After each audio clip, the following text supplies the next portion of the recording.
Son cœur se mit à battre plus fort et son corps a tremblé. Elle allait s'enfuir quand il bondit sur elle et l'entraîna à l'intérieur de la termitière. Et là, il se passa quelque chose d'extraordinaire, d'incroyable. L'époux horrifié vit les vêtements de Torah se déchirer, ses sandales voler dans tous les sens et son corps se transformer en un monstrueux serpent boa, brillant et visqueux. L'époux poussa un grand cri et s'évanouit. Le serpent s'enroula autour d'elle, l'embrassa de sa vilaine langue fourchue et se réchauffa contre son corps, tout heureux d'avoir enfin reçu à se trouver une femme. Puis, laissant l'époux inconscient, il partit à la recherche de nourriture. Peu avant l'aube, la pauvre l'époux se réveilla et se rappela alors ce qui s'était passé. Son joli mari, un affreux serpent. Elle n'en revenait pas.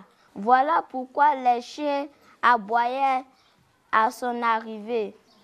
Si seulement elle avait écouté ses parents. Que faire maintenant? Alors, vite, elle sortit de ces horribles endroits et se mit à courir comme jamais elle n'avait couru de sa vie.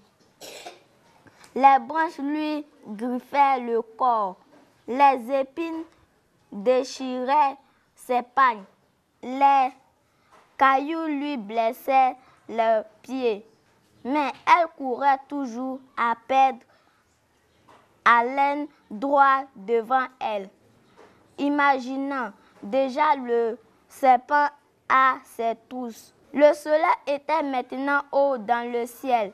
L'époux, à bout de souffle, s'assit sur un arbre mort pour se reposer un peu. Elle était épuisée, affolée, perdue. Elle se demandait comment retrouver son chemin vers Zugwata. Quand tout à coup, elle vit avec terreur le diabolique serpent se diriger droit sur elle. Elle se mit à hurler. Au secours, aidez-moi.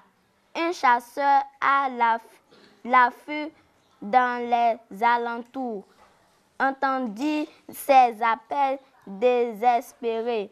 Aussitôt, il se précipita dans leur direction. Torah le serpent sur le point d'attraper l'époux entendit un bruit derrière lui, mais n'eut pas le temps de réagir. Là, le chasseur lui trancha la tête d'un violent coup de machette.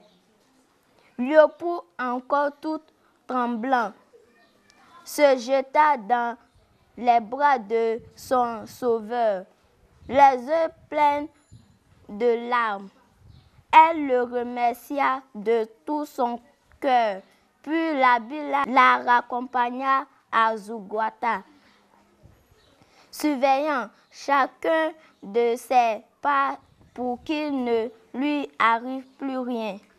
Malheur. En route, elle lui expliqua son manque de prudence qui l'avait mené à cette terrible mésaventure.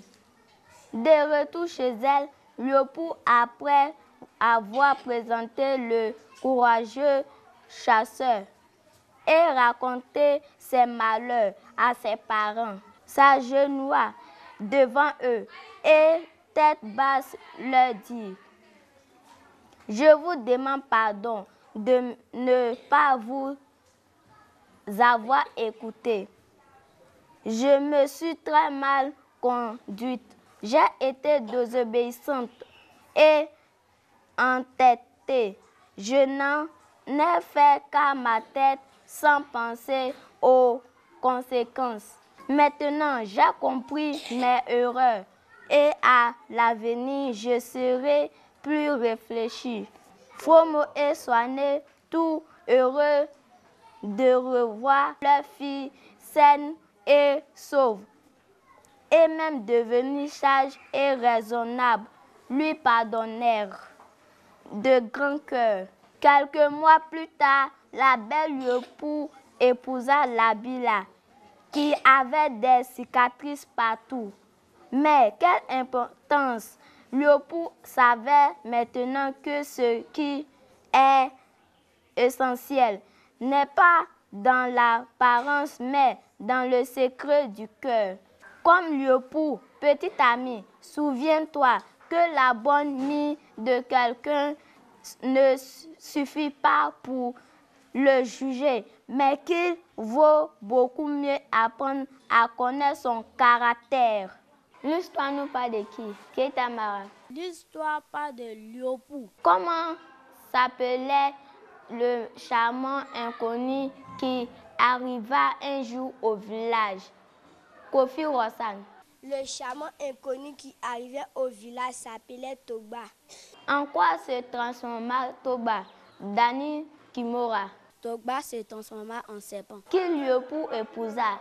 Atiku Ablavi. Lioupou épousa le chasseur Labila. À quoi avait toujours rêvé Lioupou? Wata Jessica. Lioupou rêve d'un homme sans aucune cicatrice. Quelle est la moralité de ce conte? Tomoko Lou. La moralité de ce conte est: on ne regarde pas la mine de quelqu'un pour le juger, mais plutôt son caractère.